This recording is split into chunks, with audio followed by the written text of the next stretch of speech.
You work like a dog, and we still can't afford a real life. The man who lost everything in a warehouse break room had already signed documents that gave him ownership of the building. To understand how, we have to go back. It started at a vending machine. $4 went in. Nothing came back. That was the detail that stayed with him. 9 hours on the warehouse floor. Steel-toed boots soaked through. A back threatening to quit. Owen was not chasing a good meal. He was trying to survive 3 more hours on the cheapest sandwich in the building. Kendra? What are you doing here? This is a restricted area. We need to do this now. Petition for dissolution of marriage. The words sat on the table between them like something with weight. Kendra, what is this?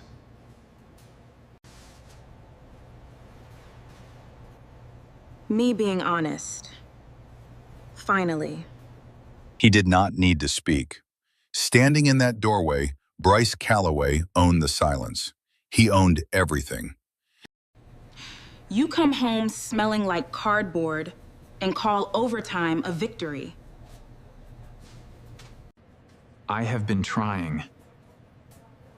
Every single day, I have been trying. I know. That is exactly the problem. This is your best. She placed the wedding ring on the table like she was returning a receipt, and something inside Owen became very still. You are leaving me for him. I am leaving because I deserve better. The apartment told the truth faster than she ever did. Half an empty closet, bare shelves, a bed too wide for one person, a cracked bottle of lotion, and a cheap hair tie. The only things she forgot, the only things that had not been part of the plan. The letter had been buried beneath overdue bills for weeks. A thick cream envelope, a name Owen almost never used. The law firm's address belonged to the kind of building where decisions are made about people who never get to see the room. The office had walnut walls, leather chairs, and that particular stillness that only money can buy. Your uncle passed away 3 weeks ago. My uncle? I barely had one. I met him once. A man in a dark suit at a funeral 20 years ago. A handshake, $5,000, and a note that read, "Use this well." He knew enough about you, Mr. Prescott. The numbers on those pages stopped looking real. They slid away from his eyes like something his brain refused to hold. At the time of death, the estate was valued at approximately $470 million.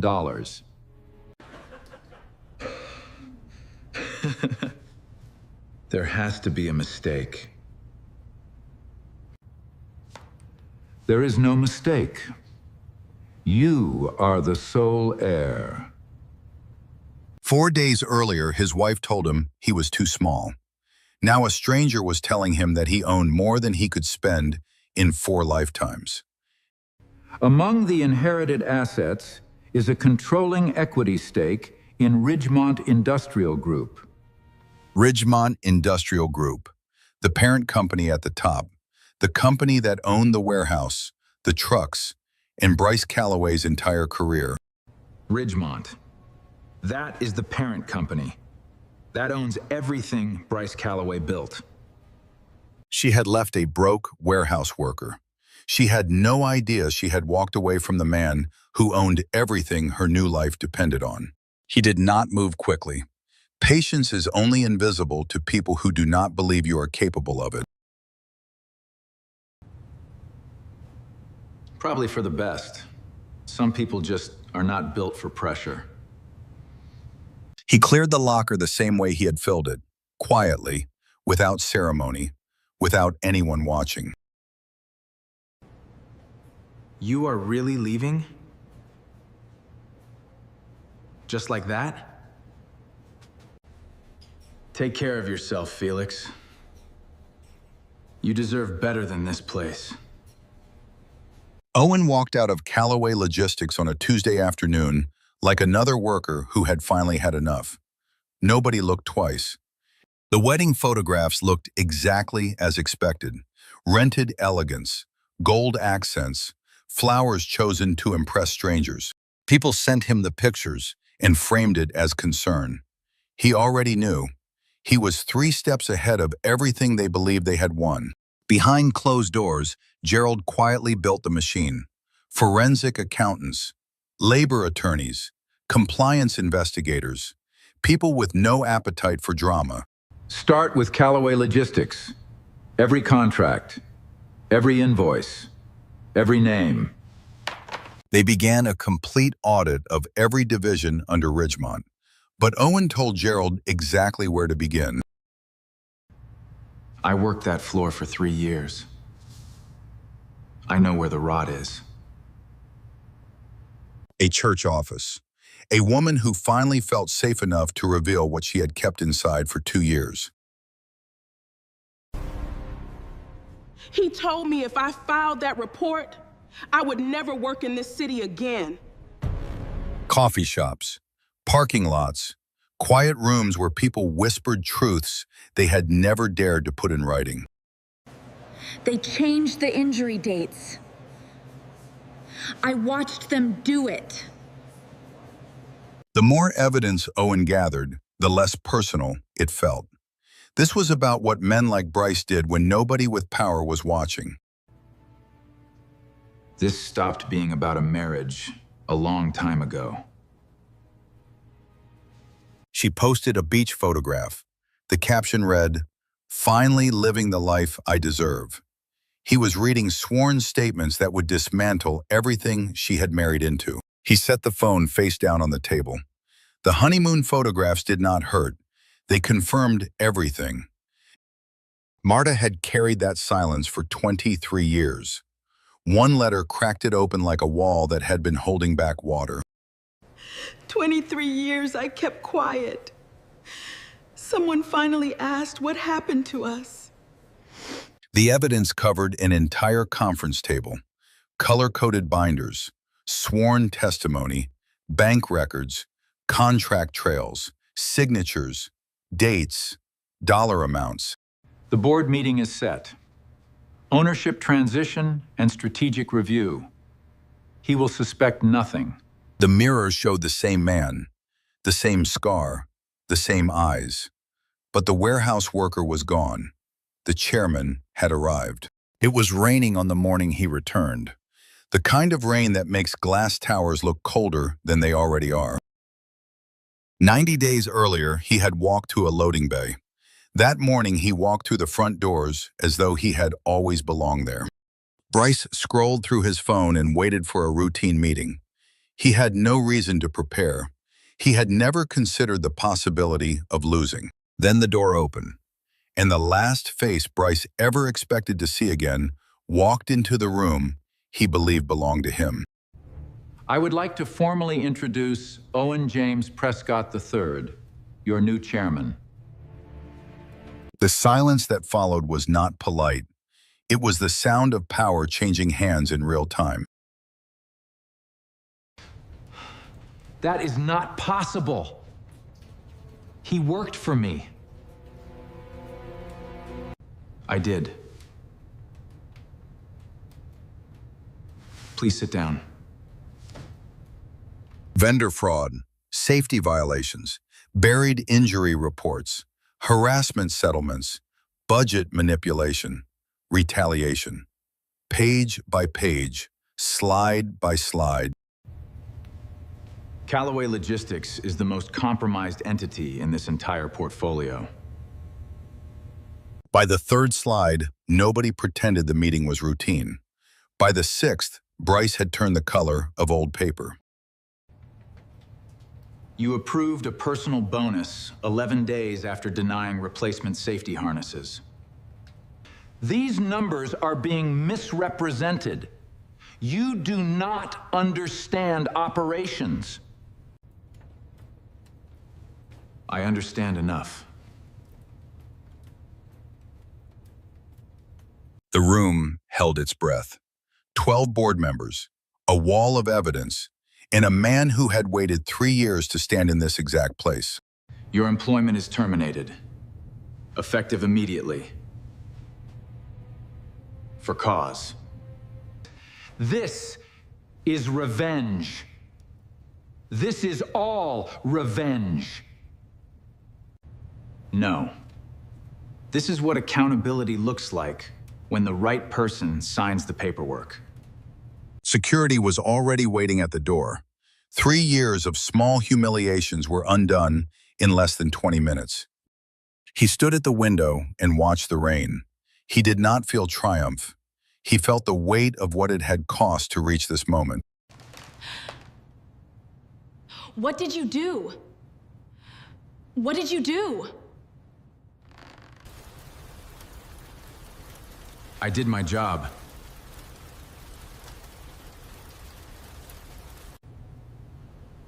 Bryce says you humiliated him in front of the entire board. Bryce humiliated himself. I just made sure the right people finally saw it. This is about me. Admit it.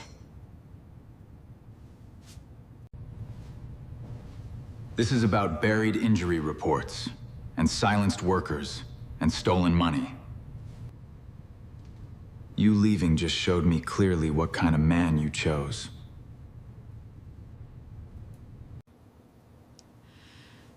You could have warned us. Or you can put your gun on the face, so. I owed the workers protection. I did not owe either of you mercy. He set the phone down. Not everything that ends brings relief. Some endings bring only a different kind of quiet. Without the salary, the mortgage collapsed. Then the car, then the housekeeper, then the invitations, then the people who used to answer her calls. The closet she once filled with someone else's money was being emptied into cardboard boxes. The luxury had always existed on borrowed time. They sat at opposite ends of a table with legal documents between them. Two people who had chased the same dream and found nothing but blame. I made a mistake.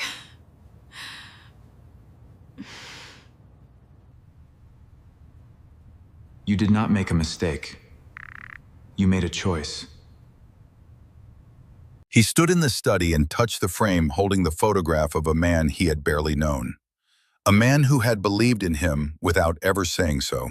The workers who had remained silent were finally heard, not through speeches, through handshakes, settlements, and restored positions. Thank you. Nobody ever believed us before. New safety equipment, new leadership, new harnesses hanging where the old ones should have been. The warehouse was finally someone's responsibility. You were the boss this whole time? The sandwich machine guy?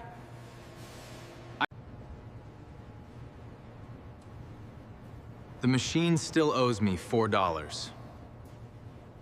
Marta pressed both hands together and cried. 23 years of silence had ended in a hospital corridor on an ordinary Thursday morning. The envelope contained compensation, an apology, and a promise that what happened would be recorded and remembered. Irene accepted it with both hands. I can finally take my daughter to a real doctor. He sat in the empty room after she left and rested one hand on the chair. Not every victory feels like winning. Some victories feel like owing less. Bryce sat alone on a courthouse bench. The empire had not been taken from him. It had simply stopped being protected from consequences. She walked alone through the autumn leaves. No designer handbag, no destination, just the sound of her footsteps and the silence she had once tried to escape. A cheap hair tie rested on the kitchen table. The one small thing she had forgotten. The one thing that had not been part of any plan. She handed me divorce papers like I was nothing.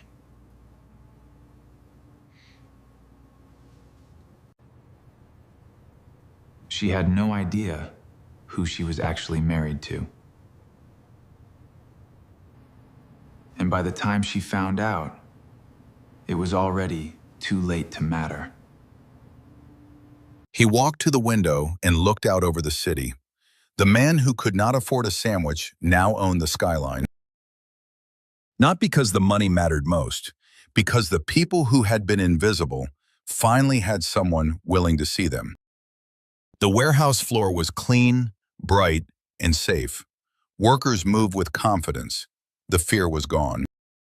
He placed one hand against the vending machine's glass. The same machine that had once taken his $4. It was working now. Everything was. He walked through the front doors and into the morning sunlight. Not as a man who had gotten revenge, as a man who had found clarity. He closed his eyes and breathed. For the first time in years, the air did not taste like survival. Somewhere behind him was a break room, a crumpled dollar, and a man who believed $4 was a real loss. Somewhere ahead was a life that nobody had chosen for him, a life he had earned by refusing to become what they expected. Right now, someone watching this is standing at that vending machine, feeding patience into a system that keeps taking and giving nothing back. Have you ever remained quiet while someone treated your silence like weakness? What happened when you finally stopped being invisible? Patience is not weakness.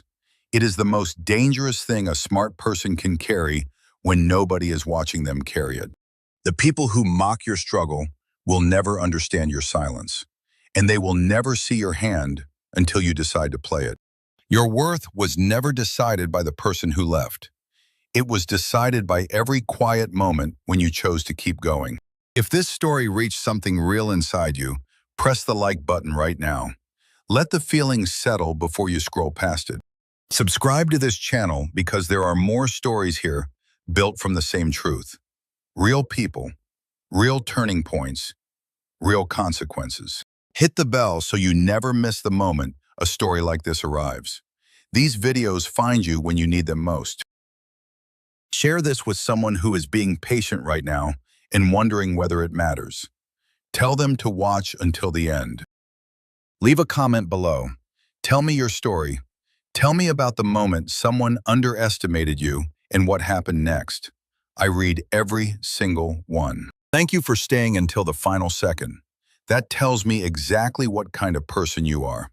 I will see you in the next one. She handed him divorce papers as though he were nothing.